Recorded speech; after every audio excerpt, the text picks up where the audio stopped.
buenas tardes, tengan apreciables alumnas y alumnos.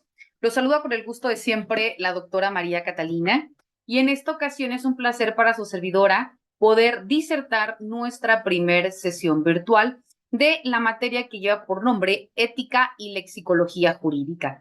Y para ello les pido por favor a los compañeros que se están agregando a nuestra sala si me pueden indicar si me ven y si me escuchan de manera correcta, para que en base a ello podamos iniciar con la disertación de los temas inherentes al día de hoy. Las y los escucho, me aparece el compañero Armando Ocaña y Marlene. Me dicen, por favor, si me ven y si me escuchan de manera correcta, para que podamos llevar a cabo el inicio de nuestra sesión virtual. Mucho les agradeceré. Hola, hola, ¿sí me escuchan? Apreciables alumnos, ¿me pueden informar, por favor? Hola, hola. Sí, profe, sí lo escucho bien. Perfecto. Muchísimas gracias. Bueno, les damos la bienvenida. Muchísimas gracias por conectarse a nuestra sesión del día de hoy. Y si ustedes me lo permiten, podemos dar inicio con los temas que nos ocupen para poder optimizar, ¿no? Al máximo cada uno de los minutos que tenemos y en base a ello, pues también se vea beneficiado nuestro proceso de enseñanza-aprendizaje. Pues tal y como se los compartí en nuestra liga, en la plataforma institucional, la materia que nos ocupa es específicamente ética y lexicología jurídica. Y para ello, bueno, el día de hoy vamos a abordar nuestra unidad número 1, que es específicamente introducción a la ética jurídica. Y cuando hablamos de la ética jurídica, bueno, pues tenemos que partir reconociendo qué es la ética jurídica, qué es la ética, cuál es la diferencia con la moral, cómo se gesta cada una de ellas, cuáles son los elementos característicos de ellas, en ese mismo sentido, cuál es el decálogo del abogado, cómo se reconoce la ética de Sócrates, la ética de Platón, la ética de Aristóteles, porque recordemos o podemos decir, bueno, ¿y qué tiene que ver la ética con nosotros como abogados, verdad? ¿O qué tan importante es que nosotros pues sepamos lo que tenemos que hacer? Y hago un paréntesis antes de entrar en materia. Mucho. Recordemos que nosotros, como estudiosos del derecho, debemos de perseguir un bien, ¿verdad? O tenemos que partir de un punto específico y lograr un objetivo, que se supone que lo que nosotros debemos de iniciar o el por qué nosotros estamos formándonos dentro de la abogacía es específicamente para dirimir conflictos, pero para que se haga justicia aplicando la norma, ¿verdad? Para que todas aquellas prácticas que se están llevando a cabo y que pueden generar un detrimento en el bien jurídico tutelado del individuo, pues luego entonces a partir de lo que nos mandata la norma, pues se pueda aplicar y luego entonces satisfacer las necesidades generales, establecer un bien común, ¿verdad? Entonces, ¿cómo nosotros partimos de una idea? Pero quizás durante nuestra propia formación o quizás ya en la praxis, estos valores que en un principio nosotros tenemos, pues se pueden ir enfocando o se pueden ir inclinando a otra esencia completamente distinta al por qué nosotros iniciamos, ¿verdad? ¿Cuántos de nosotros no hemos escuchado lo muy famoso que es el ser y el deber ser, ¿no? A veces pensamos, bueno, pues es lo mismo. No, cuando nosotros hablamos de lo que es el ser y el deber ser, una cosa es lo que Armando, lo que Marlene, lo que María Catalina piensen que es bueno, ¿verdad?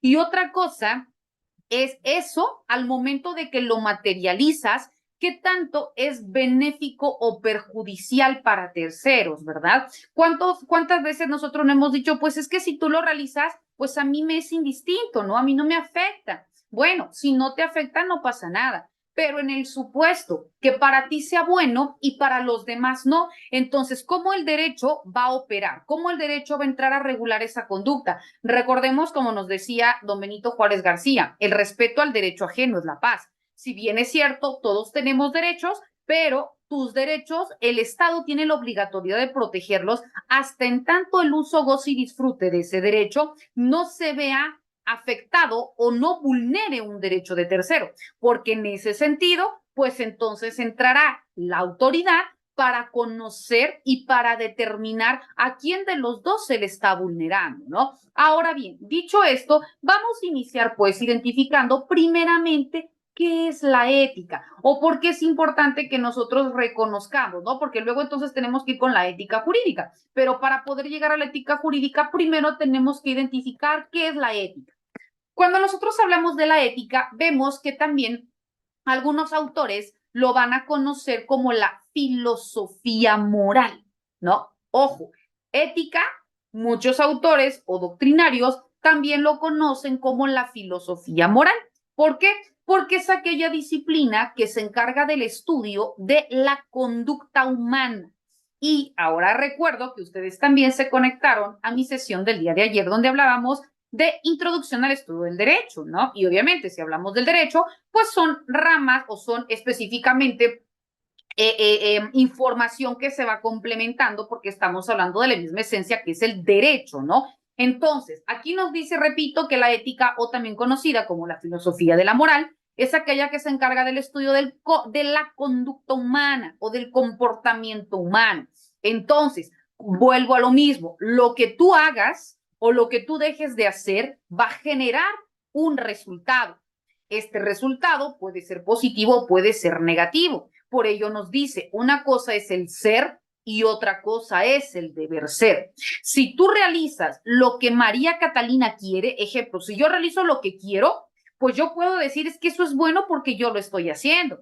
Pero si lo que yo hago genera una afectación a tu derecho como Armando, ¿qué vas a hacer? Vas a acudir ante la autoridad para iniciar un proceso. Pero si la norma jurídica no lo regula, entonces, aunque para ti exista una vulneración o un detrimento de tu derecho, el Estado te va a decir, no puedo hacer más. ¿Por qué? Porque recordemos que lo que no está prohibido está permitido. Como mucho, si pudiera darse el caso, podría hacer un apercibimiento de ley, ¿verdad? Una llamada de atención. Pero eso no constituye un delito porque la propia ley no lo regula. Caso contrario, si la propia ley lo establece, entonces sí, se tiene que iniciar un expediente para luego entonces se determine, ¿no? Mediante un proceso qué es o cuál va a ser la sanción que se me impone en este caso. Entonces, todo, repito, va a ir enfocado en qué? En la materialización y el resultado de la conducta que realiza el individuo. También cuando nosotros continuamos hablando de la ética, ¿no? Y de la cuestión de la filosofía moral, nos dice que la ética se va a tornar en cuanto a lo bueno y lo malo, ¿no? Lo que está permitido y lo que está prohibido, porque son las dos caras que tiene el derecho. Por un lado, te regula todo aquello que tú puedes hacer, es decir, te puedes casar, puedes realizar el trabajo que tú desees siempre y cuando sea lícito, puedes asociarte a donde tú quieras, puedes, no sé, adquirir cualquier artículo para que incrementar tu patrimonio, o sea, todo lo que tú puedes hacer, la ley te lo establece. Ejemplo, por ello existe un código civil, ¿no? Donde se establecen los tipos de contrato o todas aquellas cuestiones que te permiten, ¿no? Por eso también existe la Constitución donde se señala dentro del primer apartado, que es la parte dogmática, los derechos humanos que nosotros tenemos. Por ello también emana, por ejemplo, una ley federal del trabajo, si hablamos de tu derecho humano al trabajo. Cuando hablamos de la educación, un derecho humano, en este caso, la Ley General de Educación.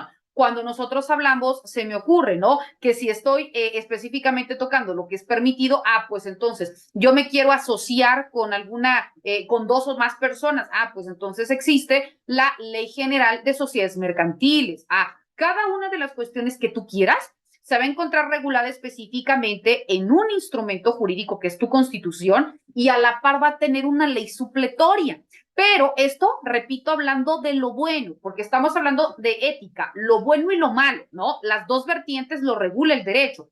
Pero también esto por citarte un ejemplo, ¿verdad? Pero también cuando me dice, regula lo malo, ¿no? ¿Por qué? Porque pues también todo aquello que el individuo individuo hace o deja de hacer, pero que genere efectos o consecuencias y es perjudicable o perjudicial para terceros, pues también va a tener o debe tener una consecuencia. Ejemplo, mi código penal. Mi código penal te dice todo el catálogo de delitos. Robo, estupro, fraude, violencia, violación, etcétera, ¿no? Todo.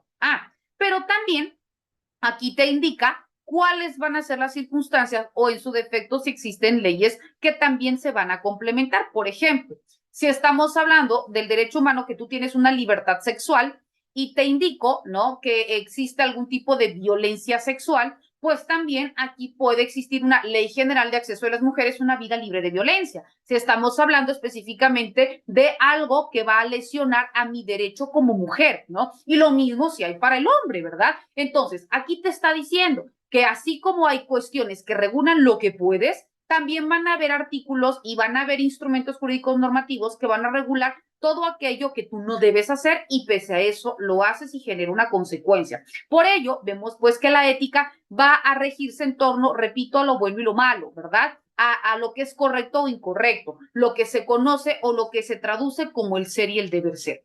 Cuando nosotros continuamos hablando de la ética, vemos que también muchos lo confunden con la moral y si bien es cierto, existen características similares, pero estamos hablando de dos cuestiones que tienen un significado distinto, pero que ambas se complementan. La moral vemos que va a ser entendida como este conjunto de principios, de juicios o de pautas que regulan la conducta humana, es decir, todo aquello que te mueve. Ejemplo, te voy a citar. Se me ocurre, cuando nosotros nacemos, nadie nos indica, ¿verdad? Nadie nos indica, el robo es el apoderamiento de una cosa ajena mueble sin derecho y sin consentimiento del que legalmente lo tenga para poder hacerlo, ¿verdad? Nadie nos indica porque somos unos niños, 1, 2, 3, 4 años, no lo sé. Pero ¿qué pasa en casa? En casa sí te dicen, no tomes algo que no te pertenece. Entonces aquí ya empieza a establecerte esta distinción entre lo bueno y lo malo. Pero estas conductas que quizás muchos de nosotros nos educaron nuestros papás que tienen una profesión o algunos de ellos que no la tenían y que ni siquiera sabían que existía un código penal o si sabían que existía un articulado, pero no específicamente cuál era el numeral, etcétera. Entonces, ¿por qué te digo esto? Porque aquí de manera muy puntual nos está indicando, esto es lo que regula o lo que de manera específica se te va a señalar como bueno o se te va a señalar como malo, pero estas son las pautas que van a ir regulando, ¿verdad? Y ahora ya tú como Armando o tú como Marlene vas a ir adecuando estas conductas. Tú sabes si lo haces o no lo haces, pero sabes que en casa se te está inculcando que debes de regirte o debes de hacer todo lo que para los demás sea correcto, sea socialmente bueno, ¿verdad? ¿Por qué nosotros salimos cambiados a la calle? ¿No? Porque socialmente es lo correcto, ¿verdad? Puede decir Marlene, bueno, pero si yo quiero salir sin ropa, ¿no? Aquí es mi libertad, sí, pero recordemos que también nos dice, es hasta dónde sea socialmente permitido. Tú puedes estar como tú gustes en casa, pero aquí ya vemos que también entra la moral, que son aquellas pautas, aquellos roles que juegas tú como individuo dentro de un constructo social. Y la ética es como tú ya en la vida profesional continúes realizando este tipo de prácticas. Te pongo un ejemplo. Nosotros como abogados, ¿qué es lo que te dice? Y más adelante vamos a ver el decálogo del abogado, es decir, el mandamiento del abogado.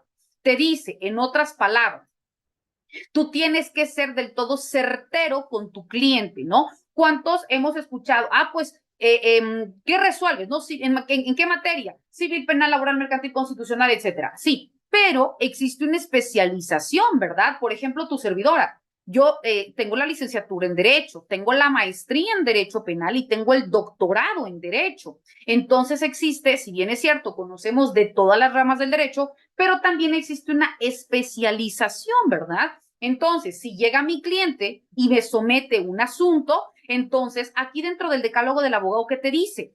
Tú debes de ser completamente honesto para decirle, puedes llevar a cabo este asunto o si definitivamente no lo dominas a la perfección, pues poder excusarte o por el contrario, al momento que te están narrando los hechos, tú ves que tienes algún tipo de amistad o enemistad, ojo, no nada más amistad o enemistad con alguna de las partes. Tampoco debes de llevar el asunto. ¿Por qué? Porque estas cuestiones, ya sea de amistad o de enemistad, pueden incidir al momento que tú estés llevando a cabo este juicio, ¿no? Porque se supone que nosotros tenemos que ser imparciales para hacerlo o resolverlo de una manera íntegra. Entonces, acá, ¿qué nos está indicando? Eso es tu ética, porque muchos de ellos que te dicen, pues aquí no me interesa puedo estudiarlo y le resuelvo, ¿no? Pero aquí lo que le mueve a muchos abogados es el dinero, ¿no? O cuántos de nosotros sabemos, es porque se me ocurre un juicio de guarda y custodia, ¿no? 15,000, 18,000 pesos, ¿no? Y me estoy yendo baja. Pero como veo que esta persona tiene dinero, pues lo va a cobrar 30,000 pesos.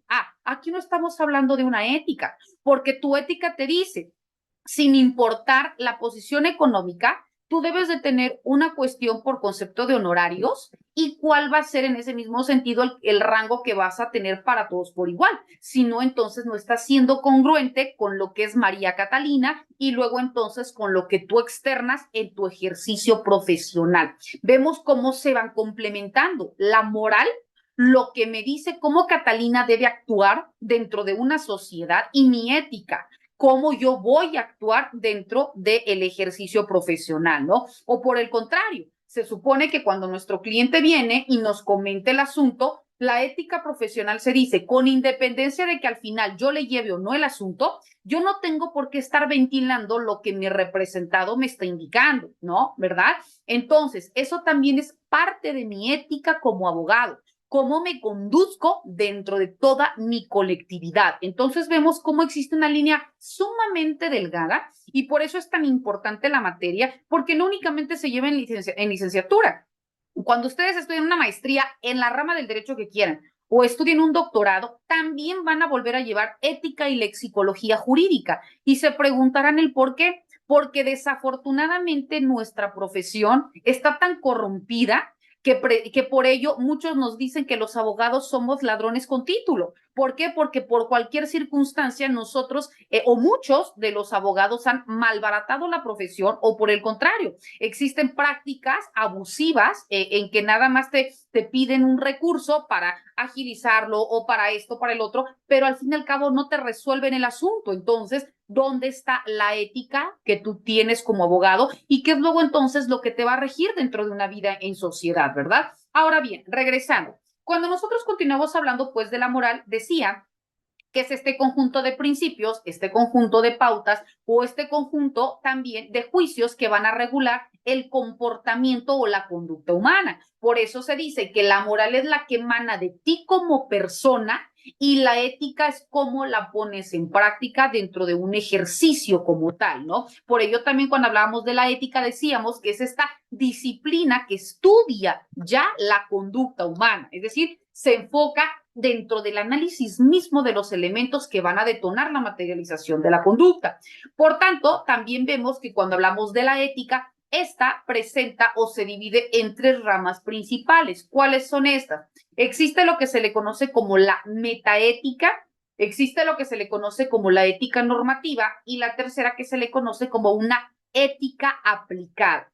Cuando nosotros hablamos de la primera, que es la metaética, al hablar de la metaética, nos dice que esta se va a abocar en cuanto al estudio de la naturaleza, del origen y también del significado de los conceptos éticos básicos. Es decir, ¿qué es lo que a ti te mueve? Por ejemplo, la felicidad, la verdad, la justicia, la integridad, la honestidad, todos aquellos valores positivos que van a ser aquellos que van a permear o van a ser los que inclinen la balanza para que tu conducta en cualquier ámbito, ya sea como María Catalina o como abogada postulante, vayan en el mismo sentido. ¿Por qué? Porque son aquellos que me definen como persona. Ahí estamos hablando de la metaética.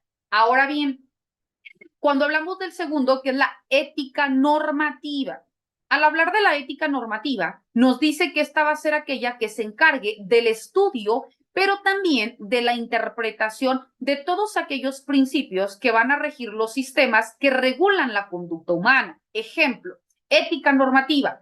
Ya indiqué que lo que Catalina realice tiene que ser apegado a derecho, tiene que ser justo, tiene que ser íntegro, tiene que ser honesto, etcétera. Ahora, esto existe un soporte. Sí, por eso es ética normativa. Al hablar de norma, es aquello que se encuentra establecido o regulado. Al hablar de la norma, recordemos que existen normas sociales, normas jurídicas, normas religiosas, y que dependiendo en dónde tú la apliques, va a ser esta forma de regulación. Ejemplo, si yo te hablo de una ética normativa dentro de un salón de clases, pues entonces estamos hablando que al inicio del curso Pues se me ocurre, ¿no? En un salón de clases, la maestra que dice, aquí está el reglamento, no correr o permanecer sentado, no utilizar el teléfono celular, 10 minutos de tolerancia, qué sé yo, pero ya existe algo establecido. Entonces, si lo que tú haces se encuentra dentro de lo que aquí ya está escrito, entonces estás regulando tu comportamiento mediante una ética normativa. Si nosotros lo pasamos en materia jurídica, la ética normativa se va a ver reflejada a partir de los códigos, es decir, nuestros instrumentos jurídicos que regulan lo que nosotros estamos haciendo. Por ejemplo, si me dice que yo tengo que apegarme, ejemplo, a lo que debe ser, entonces todo aquello positivo, ¿dónde se encuentra regulado? Adicional a mi constitución política en los códigos civiles, porque ahí te dice, ejemplo, quiero casarme, pues ahí te señala el contrato de matrimonio. Ok, quiero rentar una casa, ahí te dice el arrendamiento, ¿no? No sé, quiero adoptar un hijo, ahí te dice, quiero todo aquello que tú puedes y que debes hacer y que también te es permitido, está regido a través de una norma, y esta norma es una norma jurídica y se encuentra investido a través de, repito, un código como tal. Ahora, viendo la tercera, que también forma parte dentro de la ética, encontramos a la ética aplicada. Cuando hablamos de la ética aplicada, aquí nos dice que va a ser aquella que se encargue del estudio y también de la interpretación de los casos, pero también de las controversias éticas específicas de la vida real. Ejemplo, cuando nosotros estamos ya estableciendo qué es lo que debe hacerse, por ejemplo, llega tu cliente y te dice, es que yo solicito sus servicios porque resulta que me uní en concubinato con Juanito Pérez, producto de nuestra unión procreamos a 2 niños, tienen 4 años y 5 años respectivamente, se llaman fulanito de tal y fulanita de tal, lo acredito con el atestado de nacimiento, etcétera, ¿no? Y solicito o quiero solicitar una pensión alimenticia. Ok. Te está diciendo, primero, la narrativa de hechos. Segundo, tú ya estás iniciando, pues sí se puede, ya existe un vínculo parental, existe una autenticación a partir de un documento base que es el acta de nacimiento, aquí acredito la relación que existe entre los hijos y el padre, entonces, por supuesto, ¿no? Se puede llevar a cabo. ¿Cuándo estamos hablando de la ética? La ética, pues yo le voy a decir a la señora, en efecto, le asiste el derecho, pero ¿qué pasaría si la señora me dice, es que la niña, ¿no? La de 5 años está registrada con los apellidos de papá y la de 4 años no tiene los apellidos de papá? No, si no se preocupe, le voy a realizar su pensión alimenticia por los dos y le va a salir en esto y le va a salir en el otro. De entrada, ¿yo estoy aplicando una ética? No. ¿Por qué? Porque mi deber como abogada es decirle, perfecto, señora, aquí tiene 2 hijos. Uno tiene el apellido del papá, el otro no lo tiene. Entonces, como no están casados, ojo, hay que escuchar todo el contexto, se unió en concubinato. Como no están casados y nada más he registrado uno, yo no puedo ahorita iniciar un juicio de pensión alimenticia por los dos. Podemos iniciar una pensión alimenticia por el que tiene el apellido del papá y a él se le va en ese mismo sentido a proporcionar una pensión de manera, una preliminar o una pensión provisional, y luego entonces se sentencia una definitiva. Pero por el niño o la niña que no tiene los apellidos, no podemos iniciar una pensión alimenticia. Primero, tenemos que iniciar un juicio de reconocimiento de paternidad. Una vez que se haya acreditado mediante compatibilidad de genes que existe en ese sentido el parentesco y se reconozca con los apellidos del papá, luego entonces ya se establecerá esta cantidad de pensión, ¿verdad?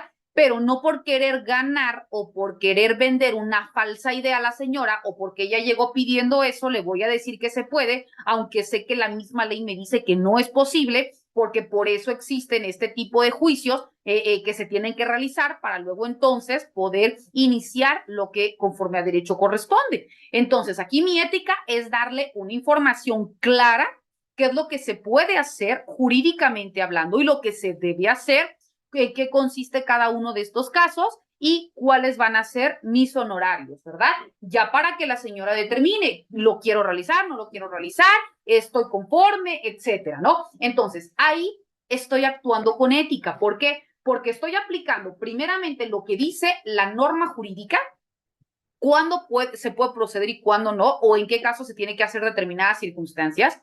Estoy indicando cuáles van a ser mis honorarios para que no después le diga, es que era esto, pero resulta que surgió el otro y ya se incrementaron 5,000 pesos o 6,000 pesos. No. Si yo estoy manejando una cantidad, también se va a indicar, se paga al final, en dos parcialidades, al principio y al final, no lo sé. Pero tenemos que ser del todo claros para evitar este tipo de prácticas que luego entonces generen una desestabilidad de nuestro cliente. Entonces, ahí estoy aplicando qué cosa. La cuestión que dice o que emana de lo que María Catalina considera como correcto, no voy a cobrar de más, voy a decir lo que se debe y lo que se puede, no le voy a mentir a mi cliente por querer llevarle su asunto, también le voy a indicar los costos y voy a actuar apegada a derecho, ¿verdad? Ahora bien, esto me está diciendo que es la ética aplicada. Cuando ya tú escuchas lo que está pasando, le dices por qué sí o por qué no, ¿verdad? O por el contrario, te dice, es que, no, como ayer les comentaba, es que esta persona me robó y lo quiero meter a la cárcel. Pues si el delito amerita prisión, por supuesto que sí, pero si el delito no amerita prisión preventiva, y menos ahora con este nuevo sistema o con este sistema penal acusatorio adversarial en la modalidad de juicios orales, ¿verdad? Que existen estos medios de solución, ¿verdad? En donde por última instancia y solo en delitos que ameriten pena privativa de la libertad se va a realizar. Caso contrario, pues existen estas medidas de externación, ¿no? Donde, repito, dependiendo la naturaleza del hecho y el resultado, pues van a hacer trabajos en favor de la comunidad, no sé, arraigo domiciliario, qué sé yo, todo aquello que se pueda para poder compensar o resarcir el daño, ¿no? Entonces, aquí, repito, estamos dentro del otro elemento que nos dice también dentro de la ética, que es propiamente la ética aplicada. También es importante que nosotros identifiquemos cuando estamos hablando de la ética que específicamente la palabra ética proviene del griego éticos, ¿no? Que significa relativo al carácter de uno. ¿Por qué al carácter de uno? Porque recordemos que cuando estamos hablando que va a ser la disciplina que estudia la conducta humana, pues obviamente la conducta, ¿por qué se realiza una conducta? Por lo que motiva o por lo que mueve a cada persona. Si mi forma de actuar es de manera íntegra, cabal y honesta, pues luego entonces también el carácter pues va a ser en ese mismo sentido, ¿no? Todo aquello que marque una personalidad, que marque una forma de actuar, que marque también un desempeño dentro de mi conducta en sociedad. Por eso, repito, viene del griego éticos, que significa relativo al carácter de uno mismo.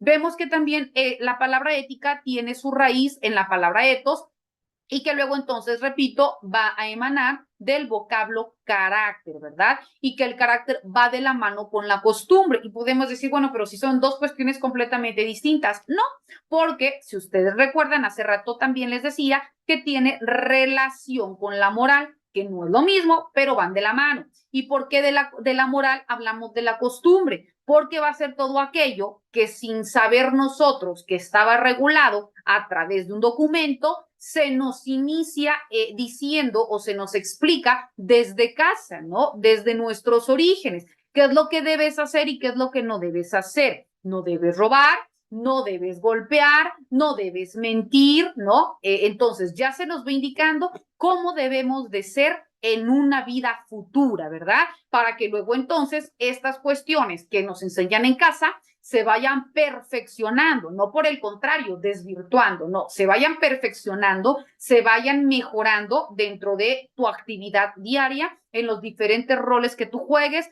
como papá, como docente, como estudiante, como abogado, no lo sé, en todos aquellos roles donde tú te encuentres, pero que continúes teniendo esa misma esencia, ir en cualquier parte realizando lo correcto, lo debido, lo permitido, ¿verdad? También es importante que nosotros identifiquemos que cuando hablamos de la ética, específicamente al hablar que es una filosofía de la conducta, pues obviamente al hablar de la filosofía vemos que se retoma a partir de pensadores filosóficos, que estos tienen sus antecedentes desde la antigüedad y que aquí se encuentra Sócrates, Platón y Aristóteles. Recordemos que Sócrates tuvo como discípulo a Platón y Platón tuvo como discípulo a Aristóteles. Pero cuando nosotros hablamos del filósofo específicamente, tenemos primeramente que partir de Sócrates y cuando hablamos de la filosofía desde la definición socrática, vemos que la ética de Sócrates es aquella que se entiende como aquel conjunto de elaboraciones que van referidas o que van enfocadas a lograr bien, ¿no? Es decir, hacer lo correcto, y que esto va a traer como resultado todos aquellos desarrollos de paradigmas que el filósofo griego Sócrates establecía.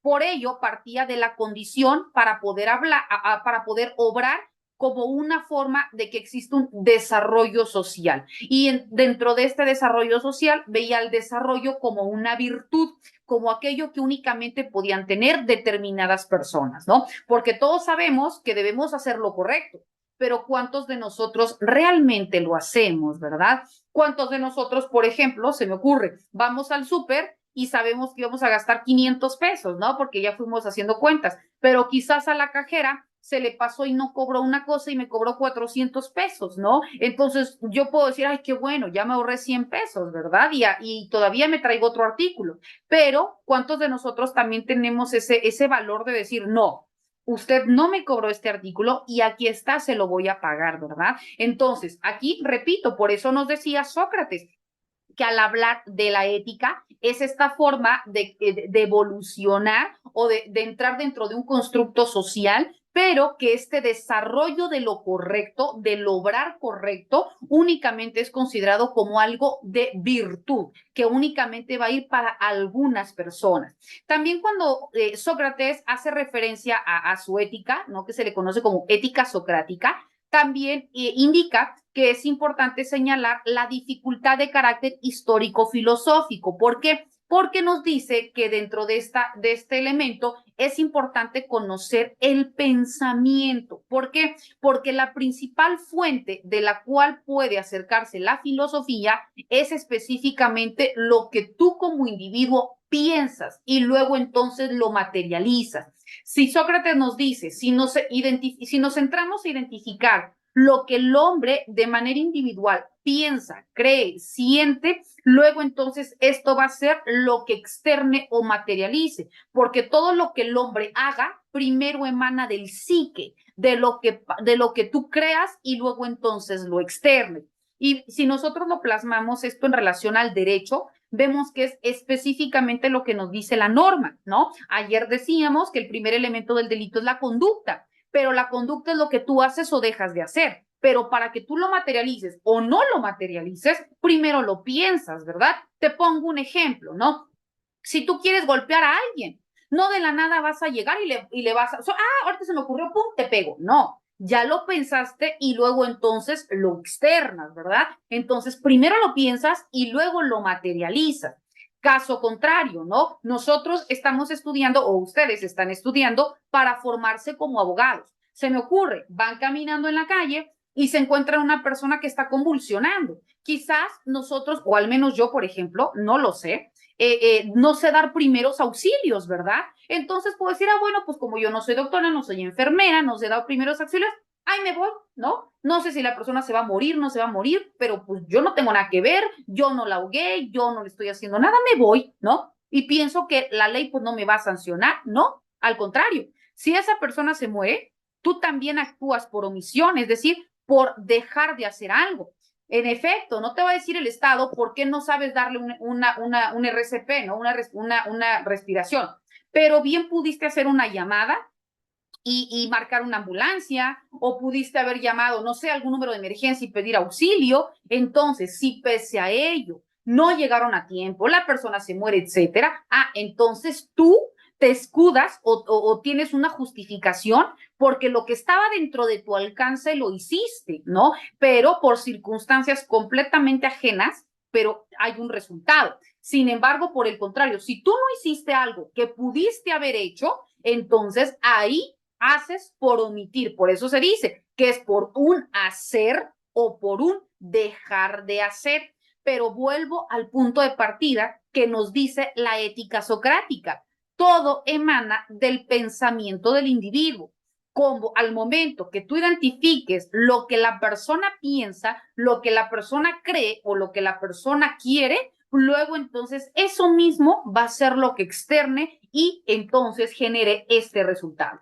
En el mismo sentido, también Sócrates nos dice que van de la mano, específicamente con la filosofía socrática, lo que mantiene una estrecha relación con Platón. porque ellos establecen que en torno a las ideas o a la filosofía que tiene Sócrates existe esta existencia histórica, ya que Sócrates nos dice que empieza a partir del diálogo, del reconocimiento y la forma vivencial de las personas.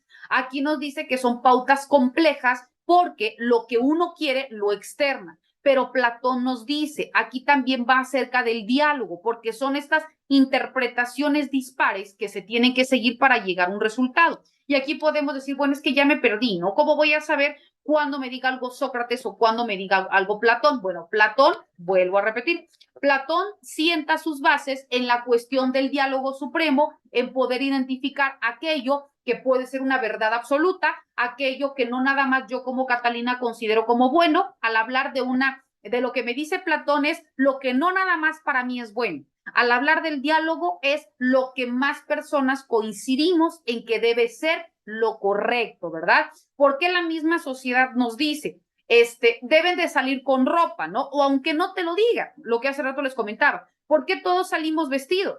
Porque si vamos en la calle y vemos a alguien desnudo, pues entonces la misma sociedad empieza a etiquetar, ¿verdad? Aunque ni siquiera nos conozcamos, pero ya podemos emitir un juicio, ¿verdad? Sobre una persona o sobre nuestro propio comportamiento. Entonces, eso es lo que nos dice Platón, que al principio no nada más es lo que tú piensas, como nos decía Sócrates, lo que tú piensas, lo que tú haces y lo que tú externas.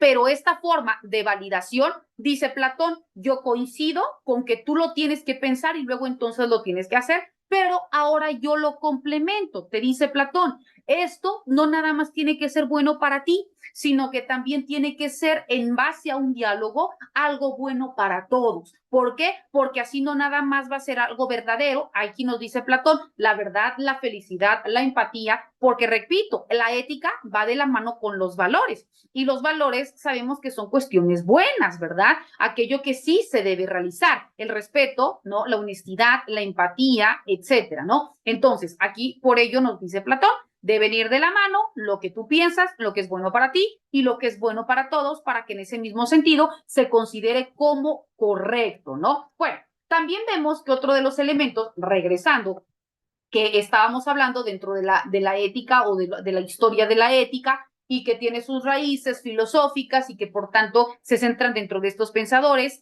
filosóficos de la antigüedad, vemos pues que surge, ya vimos con Platón, con Sócrates, luego entonces con Platón que va del 427 al 347 antes de Cristo y luego entonces con Aristóteles que es del 348 al 322 antes de Cristo y que todos ellos se abocan específicamente al estudio de la conducta humana y también a lo que le conocen como códigos bajo los cuales van a regir una conducta. Dentro de ellos establecieron o crearon específicamente algunas obras donde hacen énfasis a la ética como tal y dentro de estas obras se encuentran las Gorgias, el Fedón y la República, que estas fueron obras de Platón y que también aquí hablan acerca del trabajo del hedonismo, ¿no? Hacen referencia también acerca de la vida después de la muerte, hablan acerca también de la ética pública y que también hacen referencia en cómo se debe aplicar lo correcto dentro de toda la existencia humana, ¿verdad?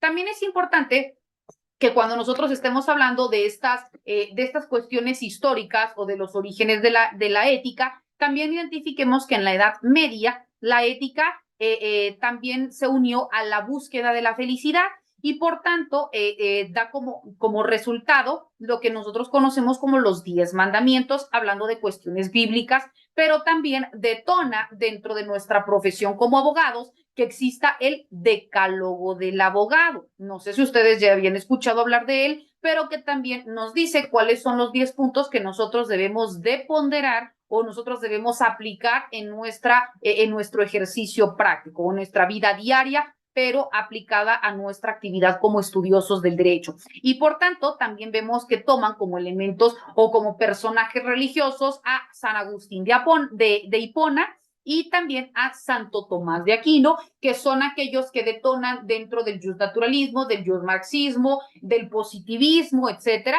que también nos rigen o nos determinan cómo nosotros debemos actuar, cómo se crea el derecho, cómo puede actuar un ser divino para poder regular lo que se debe hacer o no se debe hacer dentro de sociedad, etcétera, ¿no? También vemos que existen otros pensadores como Immanuel Kant, ¿no? Quien va a darle un giro a la ética y que revoluciona a la ética moderna, específicamente ya adoptando ideas como la costumbre, como aquello que se debe hacer.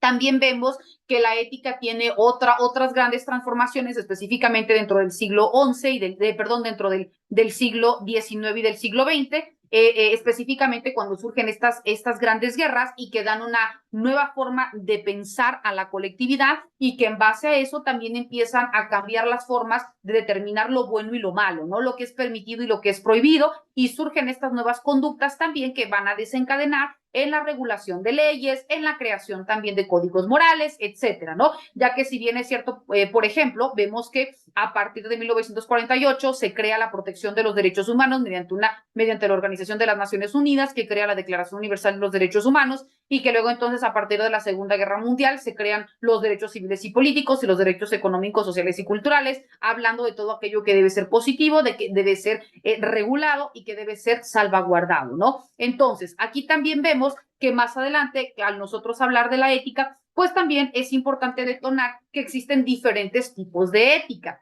Cuando hablamos de la ética, existe la ética profesional, existe la ética militar, existe la ética económica, existe la ética religiosa, existe la ética ambiental, existe también lo que se conoce como la bioética, existe la ética social, entre otras, ¿no? Cuando nosotros hablamos primeramente de la ética profesional, que es aquella que va a regir nuestra conducta al momento de estar realizando todas estas prácticas del por qué nos están contratando, vemos que la ética es aquella que atañe el ejercicio específico de una profesión, ¿no? Por ejemplo, nosotros tenemos nuestra ética jurídica, ¿verdad? Cuando nosotros hablamos de la ética económica, es aquella que tiene este vínculo, todo aquello que va con el comercio, con las finanzas, y que luego entonces nos indica aquello que debe regir aquellas conductas para poder hacer dinero.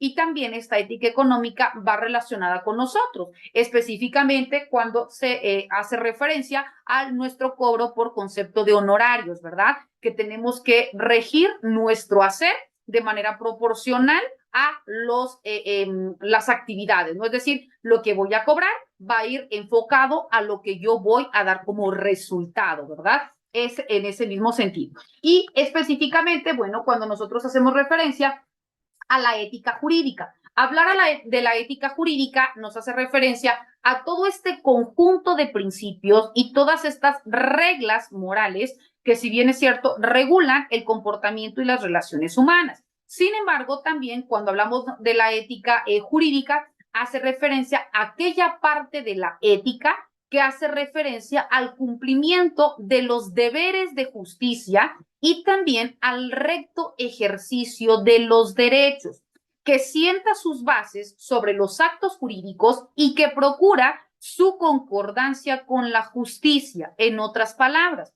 nos está indicando que es aquello que debe regir lo que debemos hacer en base a lo que se encuentra debidamente señalada en la norma, y que por tanto esto va a ir directamente proporcional a los actos jurídicos, que son los actos jurídicos, todo aquello que tú realizas y que debe estar apegado a derecho, y que todo apegado a derecho, luego entonces, ¿qué tiene que ser? Tiene que ser justo, ¿no? Y en ese mismo sentido, vemos pues que, repito, la ética jurídica se encarga del estudio de los valores del ser humano.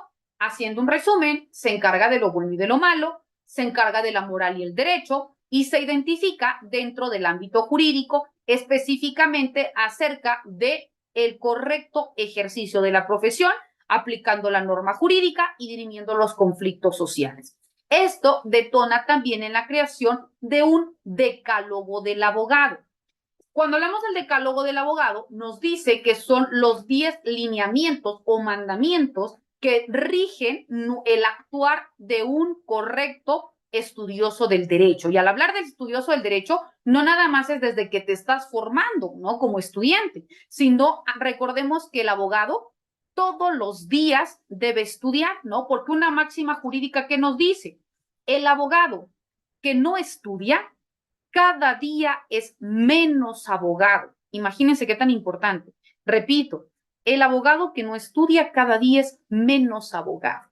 Imagínense que yo me hubiera quedado con lo que aprendí en la Facultad de Derecho, porque ahí es en donde yo estudié.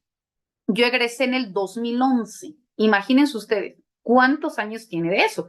Todavía en mis tiempos yo estudié el sistema mixto inquisitivo y ahora ya estamos con el sistema penal acusatorio adversarial, imagínense. Entonces, ¿por qué nos dice que debemos estar en un constante aprendizaje? Porque la norma jurídica está en una constante evolución, ¿no? Todos los días se reforman, se derogan, se abrogan instrumentos jurídicos normativos y nosotros tenemos forzosamente que estar a la vanguardia especializándonos porque no podemos fundar ninguna promoción o ninguna demanda o ninguna denuncia en base a leyes que ya están fuera del ámbito de aplicación, es decir, que ya no forman parte de nuestro derecho positivo. ¿Por qué? Porque ya son inoperantes. Entonces, este decálogo del abogado que nos dice, el primer lineamiento o mandamiento de nuestro decálogo del abogado nos dice, el abogado, aquí hace referencia, recordemos, primero cómo se crea nuestro derecho, ¿no? Pues el derecho natural, ¿no? Teo Dios, ¿no? De un ser divino. Pues aquí lo retoma. Nos dice, el abogado debe pedir ayuda a Dios en sus trabajos, pues Dios es el primer protector de la justicia, ¿no? Independientemente de quien tú creas. Aquí literalmente nos indica. El segundo punto dentro del decálogo del abogado nos dice que ningún abogado aceptará la defensa de casos injustos porque son perniciosos para la conciencia y el decoro profesional. Es decir, ¿cuántos de nosotros no sabemos, ¿no? Que en algunos casos han llegado y te dicen, es que yo sí lo maté, ¿verdad? Yo sí lo privé de la vida y si volvieran a hacerlo, vuelvo a matar, pero yo lo estoy contratando para que usted me defienda, ¿no? Ahí estamos hablando de casos injustos, porque se supone que la defensa debe ser ¿para quién? Para todos aquellos a quienes el derecho, pues, les fue vulnerado. Entonces, aquí también nos dice que en este sentido, pues, debemos de ser. ¿Qué es lo que te mueve? Si te mueve la cuestión monetaria, por supuesto. Si te mueve la cuestión ética, y yo les estoy hablando de la cuestión ética porque esta es nuestra materia, ética y lexicología jurídica, el deber ser, ¿verdad? Ya no vamos a entrar en detalles de corrupción, porque eso sería tema de nunca acabar, ¿verdad? Hablar de política, de religión y de corrupción es el pan nuestro, tristemente, de cada día. Entonces, aquí ¿qué nos dice? Que específicamente esto, como cualquier otro ejemplo, ¿no? Que todas aquellas prácticas o todas aquellas actividades o todos aquellos hechos que te sometan a consideración y que obviamente tú sepas que no son apegados a derecho, tú debes excusarte, es decir, no debes de llevarlo a cabo. ¿Por qué? Porque si bien es cierto, sabemos que se pueden fabricar o prefabricar elementos, medios probatorios, etcétera, pero ¿qué tanto eso va a ir en contra de tu ética como profesional, verdad? Tercer elemento que nos mandata nuestro decálogo del abogado. El abogado no debe cargar al cliente con cargos excesivos. Aquí hablábamos de la ética económica, ¿no? ¿Cuánto es lo que le debe costar normalmente este juicio a cualquier persona? Pues esos son los honorarios que tú debes cobrar, ¿verdad? No deben de ser abusos, ¿no? O excesos dentro del mismo juicio. ¿Qué más nos dice? Ningún abogado debe utilizar en el patrocinio de los casos que le sean confiados medios ilícitos o injustos. Lo que hace rato les decía, tu ética profesional. Si ya te comentó un asunto, si ya te comentó determinados elementos, tú tampoco lo debes utilizar para obtener algún fin distinto al por qué te lo sometieron a consideración, ¿verdad? Siguiente caso o siguiente mandamiento nos dice, debe tratar el caso de su cliente como si fuera el suyo propio. No debe realizar dilaciones procesales. Es decir, si tú fueras la persona a la que le están llevando este caso que quisieras, pues que te lo resolvieran de manera pronta, que te cobraran lo justo, que te dijeran las cosas tal cual como deben ser, que si no le entiendes, que te lo expliquen de tantas y cuantas formas sean necesarias, porque quizás tú no seas abogado y te utilizan puros tecnicismos jurídicos, ¿no? ¿Por qué creen que nosotros tenemos un diccionario jurídico? Porque nuestro vocablo jurídico es muy amplio y al momento que nosotros estamos transmitiendo la información a nuestro cliente, pues quizás utilizamos este tipo de tecnicismos y nuestro cliente no nos entiende, pero para no generar algún tipo de molestia, pues evita preguntarnos y se queda con la duda. Entonces, aquí ¿qué nos dice? Debes actuar como si fuese tu propio caso, debes hacerlo de manera pronta, debes hacerlo de manera justa, no te debes vender, es decir, que caigas en prácticas que puedan perjudicar a tu cliente o que sean casos excesivos en cuanto a costos, etcétera. Entonces, por eso lo tienes que hacer como si fuera tuyo, ¿verdad? También otro de los mandamientos nos dice, no debe evitar trabajo ni tiempo para obtener la victoria del caso que tenga encargado. Es decir, si nosotros, por ejemplo, nos contratan para un juicio en materia laboral, ¿verdad? Anteriormente, pues era desde el despido injustificado todo el tiempo que retroactivo hasta que lo volvieran a reinstalar. Si fueran 10 años, pues el abogado que quería no lo quería resolver de manera inmediata, porque entre más tardara en que le realizaran la reinstalación y el pago por concepto de sueldos caídos, pues mayor iba a ser el recurso que el abogado ganara, porque el abogado ahí ya no cobra por cantidad en materia laboral.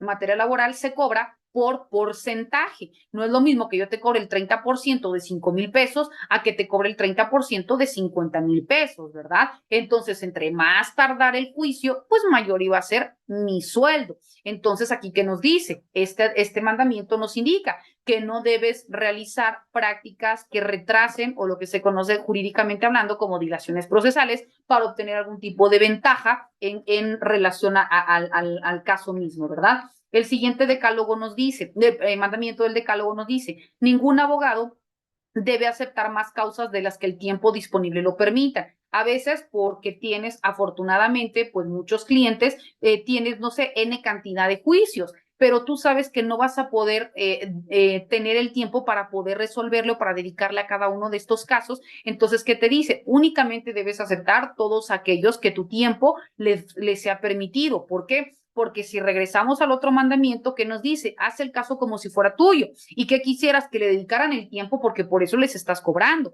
para que les dediques el tiempo al estudio y todos aquellos movimientos que sean pertinentes para que se resuelvan de manera pronta. Pero entre más casos tengas, pues va a ser menos el tiempo que le dediques a cada uno de ellos y en consonancia, pues va a ser mucho más retrasado, ¿verdad? La sentencia o el resultado, ¿no? Bueno.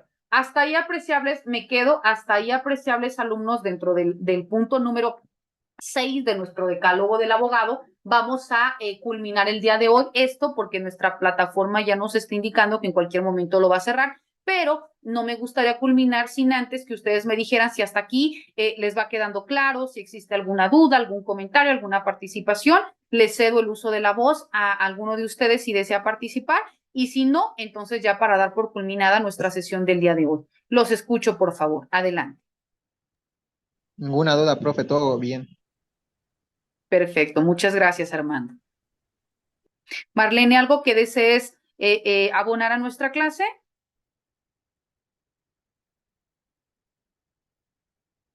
Creo que no nos escucha. Bueno, pues muchísimas gracias, apreciables alumnas y alumnos que sean con... Ah, sí, ¿te escuchamos? Sí, es que no se activaba mi micrófono. No, ninguna Ah, duda, perfecto. quedó todo claro.